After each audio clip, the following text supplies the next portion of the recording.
Olá, sou Nanonauta e hoje trago a vocês o terceiro e quarto capítulos desta obra que estou lendo.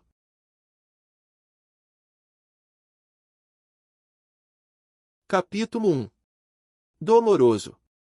Intensamente doloroso. Minha cabeça parecia prestes a explodir. Zolmingrui, adormecido profundamente, foi subitamente arrancado de um sonho estranho e colorido por uma dor lancinante que parecia rasgar suas têmporas. Era como se algo afiado as perfurasse, torcendo com brutalidade. A sensação era tão real que ele tentou se mover, talvez para fugir daquele tormento, mas logo percebeu que estava completamente imóvel. Seus braços, pernas e até mesmo o tronco pareciam não responder aos seus comandos. Estou preso em um sonho? Pensou, enquanto o desespero começava a surgir. Talvez esta seja uma daquelas situações em que acho que acordei, mas continuo dormindo. Zolmingrui já havia experimentado algo parecido antes. Tentou focar sua mente, concentrar-se em qualquer fio de lógica que pudesse libertá-lo daquele estado. Porém, seus pensamentos flutuavam como neblina dispersa. A dor constante o impedia de se concentrar, enquanto ideias aleatórias surgiam sem controle.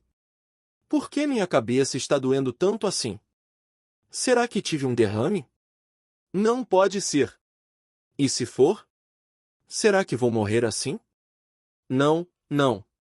Preciso acordar. Agora. Por mais que tentasse, seu corpo não cedia. A dor, antes insuportável, parecia diminuir levemente, embora ainda fosse incômoda, como se uma lâmina cega estivesse sendo arrastada pelo interior de seu cérebro.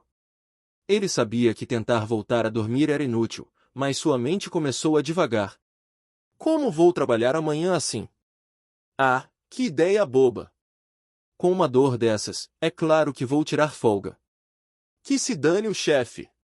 Talvez até consiga algum tempo livre para mim mesmo.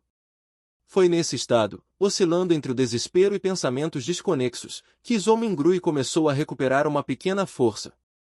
Finalmente, conseguiu abrir os olhos. Sua visão estava borrada, e um estranho brilho vermelho parecia atingir tudo ao seu redor. Quando sua visão clareou, ele viu uma mesa de madeira maciça diante de si. Sobre ela, repousava um caderno de páginas amareladas. O título, escrito em letras negras estranhas, parecia quase pulsar. Ao lado do caderno, havia uma pilha de livros organizados meticulosamente. Uma luminária de estilo ocidental clássico, presa a canos cinzentos na parede, iluminava o ambiente com uma luz trêmula. Debaixo da lâmpada, um tinteiro preto reluzia em tons rubros. Mais à frente, ao lado do caderno, havia uma caneta escura e, ao lado dela, um revólver de latão. Uma arma? Um revólver? Zolmingrui piscou, confuso. Ele nunca tinha visto algo assim em seu quarto. Tudo parecia extremamente estranho. Sentindo-se cada vez mais perdido, ergueu os olhos. A luz vermelha que preenchia o ambiente vinha de uma lua carmesim, suspensa no céu como se estivesse pendurada em um vasto tecido negro. O cenário era, ao mesmo tempo, surreal e assustador. A visão da lua provocou um arrepio em sua espinha. Em um impulso, ele tentou se levantar rapidamente, mas uma nova onda de dor atingiu sua cabeça. Perdendo o equilíbrio, caiu de volta na cadeira, que emitiu um som seco e pesado ao receber seu peso. Com esforço, Zolmingrui se levantou novamente, ignorando a dor. Olhou ao redor, tentando entender onde estava. O ambiente parecia antigo, como algo saído de um romance europeu. Havia duas portas marrons em lados opostos da sala. Em um canto, uma cama de madeira simples, ao lado dela, um armário aberto com gavetas. Um dispositivo mecânico estranho, com engrenagens expostas, estava preso a um dos canos cinzentos que atravessavam as paredes. Perto da mesa, utensílios de cozinha estavam empilhados ordenadamente, incluindo caldeirões e panelas de ferro. Do outro lado, um espelho com rachaduras refletia a imagem de um homem magro, de cabelos negros e feições comuns. Zolmingrui se aproximou, estudando o reflexo. A figura diante dele parecia diferente do que ele lembrava de si mesmo. Esse sou eu agora? Enquanto tentava entender o que estava acontecendo, memórias começaram a invadir sua mente, como uma torrente impossível de conter. Ele viu fragmentos da vida de outra pessoa, Klein Moretti, um cidadão do reino de Loen, no continente norte. Um jovem historiador recém-formado, com uma família humilde. Um pai soldado que morreu em combate, uma mãe devota de uma deusa obscura, e 2 irmãos pelos quais era parcialmente responsável. Klein sabia ler línguas antigas, como Hermes e o Faceak, e parecia ser alguém profundamente imerso na história e nos mistérios de um mundo que não era a Terra. Eu transmigrei? Zolmengrui perguntou a si mesmo, atônito. Ele já havia lido histórias sobre transmigração em romances, mas nunca imaginou que poderia vivenciar algo assim. A evidência parecia incontestável, a lua carmesim, o ambiente estranho, as memórias de outra vida. Ainda sentindo dor, Zolmengrui virou-se para o caderno. Estranhamente, os símbolos em suas páginas começaram a fazer sentido. Ele reconheceu o idioma Hermes e conseguiu ler a frase escrita: "Todos morrerão, inclusive eu." Arregalando os olhos, Zolmengrui deu um passo para trás, sentindo o peso daquelas palavras. Sua mão direita tocou a borda da mesa para se equilibrar. Quando a retirou, percebeu que estava manchada de sangue. Olhando com mais atenção, viu uma marca de mão ensanguentada sobre a mesa. A visão aumentou seu desespero. De onde veio esse sangue? Será que me machuquei? Zolmengrui apressou-se até o espelho rachado, inspecionando sua própria cabeça. Sob a luz carmesim, ele viu um ferimento grotesco em sua têmpora. Havia marcas de queimadura ao redor da ferida, e uma substância cinza esbranquiçada parecia pulsar, como se estivesse viva. Isso, o que está acontecendo comigo? Zolmengrui, ou Klein Moretti, não sabia como responder. O horror e a estranheza de sua situação apenas começavam. Capítulo 2. Tepe. Tepe. Tepe. Zolmengrui recuou instintivamente, tomado pelo medo. O reflexo que o espelho de corpo inteiro devolvia não parecia humano, mas sim um cadáver ressecado. Como alguém com ferimentos tão graves ainda pode estar vivo? Ele virou a cabeça em descrença, tentando observar o outro lado do reflexo. Mesmo à distância, com a iluminação precária, ele podia distinguir o ferimento profundo e as manchas de sangue de um vermelho escuro. Isso, murmurou, enquanto respirava fundo, esforçando-se para se acalmar.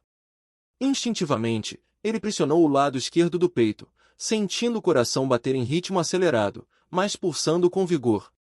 Com a mão trêmula, tocou a própria pele exposta, embora estivesse ligeiramente fria, podia sentir o calor do sangue fluindo sob ela. Para confirmar, ele se agachou e, ao perceber que seus joelhos ainda dobravam sem dificuldade, ergueu-se mais uma vez, tentando reunir a calma necessária. "O que está acontecendo?" murmurou, franzindo a testa. Ele decidiu inspecionar o ferimento em sua cabeça com mais atenção. Deu 2 passos à frente, mas logo parou. A luz vermelha da lua era fraca e insuficiente para uma análise detalhada. Foi quando um fragmento de memória surgiu em sua mente. Zolmengrui virou-se, seus olhos pousando nos canos cinzentos e na luminária metálica ao lado da escrivaninha. Era uma lâmpada a gás, muito comum naquela época. Sua chama era estável e iluminava bem. As memórias de Klein Moretti, o corpo em que ele agora habitava, começaram a se entrelaçar com seus pensamentos. A história de como a família de Klein conseguiu instalar aquela lâmpada veio à tona. Apesar das dificuldades financeiras, o irmão mais velho, Benson, tinha arranjado meios engenhosos para convencer o proprietário do apartamento a financiar as instalações, alegando que isso aumentaria o valor da propriedade. Com o restante, Benson comprou a lâmpada quase pelo preço de custo, sem precisar recorrer a dívidas.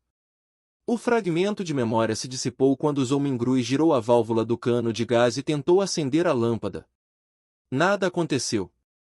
A lâmpada fez apenas alguns ruídos secos.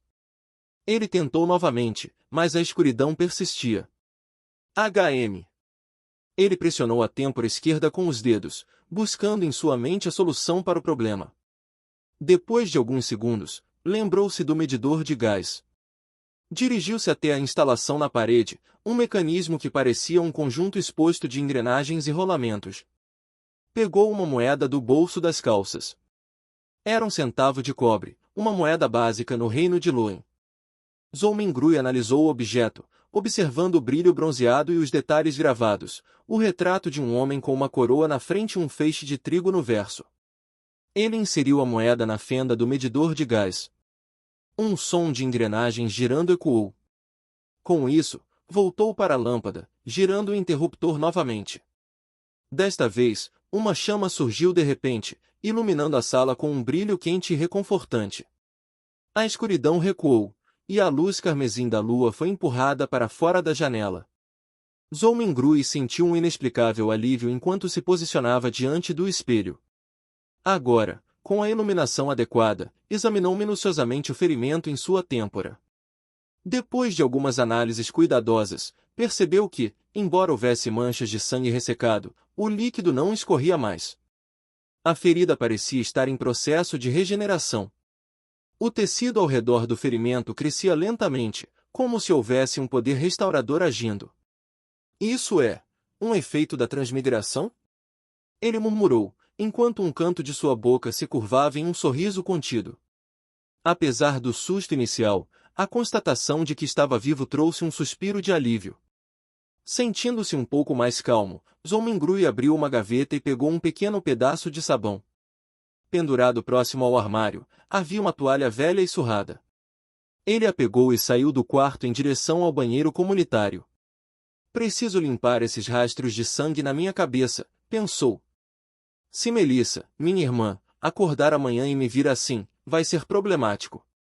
O corredor estava imerso na escuridão, quebrada apenas pela luz tênue da lua ao final do corredor. A visão evocava um arrepio, como se olhos monstruosos estivessem observando silenciosamente. Zolmengrui caminhou com cuidado até o banheiro. A luz lunar permitia que ele enxergasse o interior.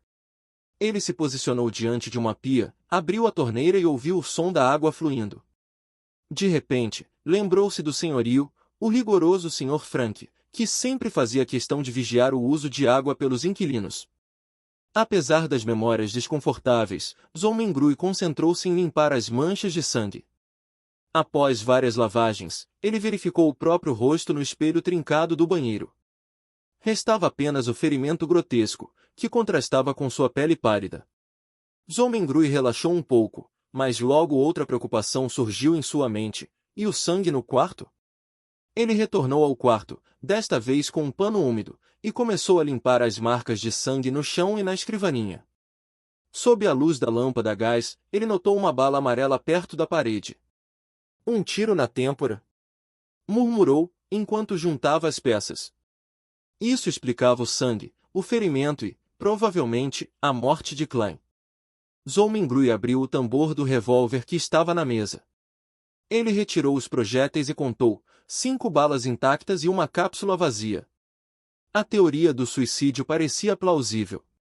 Contudo, as palavras no caderno sobre a mesa despertavam mais dúvidas. Todos morrerão, inclusive eu. De onde veio essa arma? Foi suicídio ou algo encenado? Que tipo de encrenca Klein se meteu? Por fim, Zolmengrui sentou-se na cadeira e começou a refletir sobre questões mais urgentes. Por que transmigrei? E, mais importante, posso voltar? Ele pensou em sua vida na Terra, nas pessoas que amava, nas comodidades modernas, nos sabores que sentia falta. Esses pensamentos reacenderam seu desejo de retorno. Enquanto girava distraidamente o tambor do revólver, uma lembrança iluminou sua mente, o ritual de sorte que fiz antes do jantar. No mês anterior, Zolmengrui havia encontrado um livro antigo chamado Artes Divinatórias Quintessenciais das Dinastias Qin e Han. Entre os rituais descritos, um era particularmente simples, bastava colocar porções de comida nos 4 cantos de um quarto, caminhar em um quadrado contra o sentido horário e recitar bênçãos a entidades celestiais. Ele havia tentado aquilo para melhorar sua sorte, mas nada parecia ter acontecido, até agora. Pode ter sido isso, murmurou, endireitando-se na cadeira. Talvez repetir o ritual me leve de volta. Era uma chance que ele precisava tentar. Independentemente do resultado, Zolmengrui sabia que precisava tentar o impossível.